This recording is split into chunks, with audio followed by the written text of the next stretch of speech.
Hi students, I am Rahman, your biology teacher. Now I am going to take class to you. Now we are going to start that life process first unit. Already you know that the definition of life process, the process which help of an organism for its growth, development and perpetuation of its race are called life process. Which help of an organism for its growth, development. Particularly the process helps of an organism for its growth and development and continuation of its race. Such processes which help of an organism now are known as life processes. Examples are given here that under that life process, you know that nutrition, digestion, respiration, circulation, excretion and reproduction. Among all these, nutrition, digestion, respiration, circulation, all these are helps of an organism for its growth and development. But last, reproduction is one of the life process which is helps for the continuation of the race of a particular organism. If you observe that in multicellular organisms, specialized parts are performed to various life processes. But in case of unicellular organisms, no such specialized organs are present. We know that unicellular means the organism's total body has made up of by a single cell. Single cell only can done all the life process such as nutrition, respiration, circulation, reproduction, etc.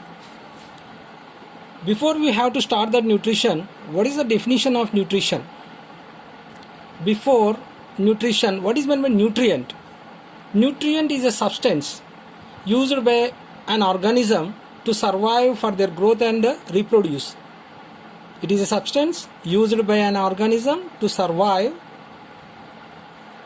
grow and reproduce are known as nutrients.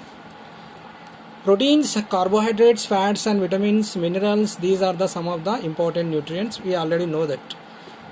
Particularly, according to their importance, further they have to divide it into macronutrients and micronutrients. You know that macronutrients means which are needed in more quantity for the growth and development of an organism, whereas micro means they are needed very less quantity for the growth and development. I mean micrograms are enough for growth and development of an organism. Such nutrients are known as micronutrients. Next, definition of nutrition.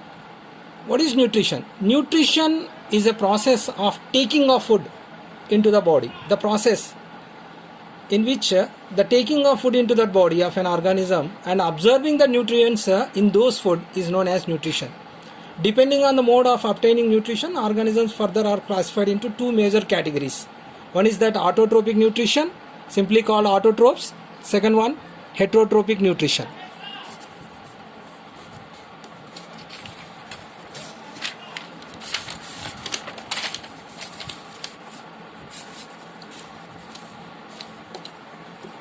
Here you observe that autotrophic flow chart, nutrition, autotrophic nutrition, heterotrophic nutrition.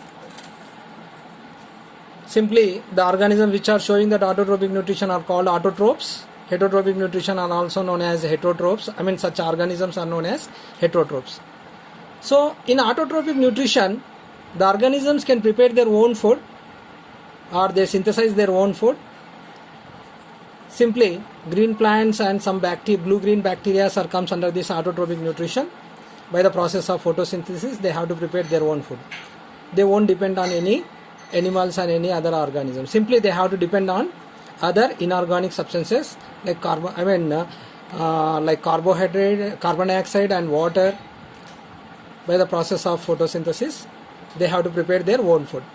So already we learned that all green plants are showing this autotrophic nutrition. Next one, heterotrophic nutrition means the organisms which won't have the preparation of their, synthesis their own food. Simply they have to depend on other plants and animals for getting their food. Examples are animals and fungi. See here that further heterotrophic nutrition has classified into holozoic nutrition, saprozoic nutrition and parasitic nutrition. Holozoic nutrition means here that organisms consumes that solid food. Particularly they had some feeding mechanisms by which they consume their food and taking their food into their body. Holozoic nutrition. Whereas particularly in case of, if you observe that amoeba particularly they have feeding mechanisms like pseudopodias, like in coelenterata hydras, tentacles, whereas in case of paramecium, cilias, these are some of the feeding mechanisms they have to collect the food and consume that solid food into their body, and further they have to digest their food inside their cytoplasm by having that special cell organelles called food vacuoles. Then saprozoic nutrition means particularly the organisms feeds on, particularly dead and decaying organic matter. Dead and decaying, particularly the decomposes and decaying and dead bodies, they have to fall on the such decaying body organic matter, and they are releasing some enzymes on their such decaying and dead bodies, and further they have collecting that liquid food through their body surface. Such mode of nutrition is nothing but saprozoic nutrition. Simply the organisms are getting that food through this mode of saprozoic nutrition are called saprophytes. Particularly fungi and some bacteria comes under that saprozoic nutrition, whereas parasitic nutrition, here that another type of heterotrophic nutrition. Here parasites are live inside the or outside the organism. Particularly some parasites, actually here the two organisms are live together. One is that parasite, another one is that host organism.